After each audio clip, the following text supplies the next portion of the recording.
Et On quand en vous dites reparlera aussi. philosophie comme manière de vivre, c'est par contraste aussi avec la philosophie comme discipline universitaire qui a son intérêt, mais qui est plutôt de l'ordre de l'histoire de la philosophie, peut-être, alors que là, ce que vous proposez, c'est non seulement il faut être capable d'être historien de la philosophie pour aller chercher des ressources, mais surtout, il faut les vivre. C'est ça vraiment l'originalité de Pierre Hadot, n'est-ce C'est pas? ça, c'est ça. Et il a remis à jour cette conception de la philosophie, qui est une philosophie qui n'est pas uniquement universitaire, qui se fonde sur des travaux universitaires, mais qui va au-delà de l'université pour avoir un impact dans la vie quotidienne.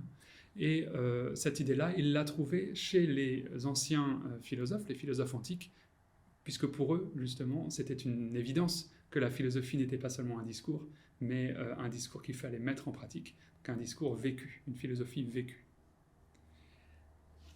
Et puis, dans ce cadre-là, le stoïcisme est particulièrement intéressant, puisqu'il y a une insistance particulièrement forte des stoïciens antiques et contemporains sur la dimension pratique du mode de vie et sur la pratique des exercices spirituels, notamment.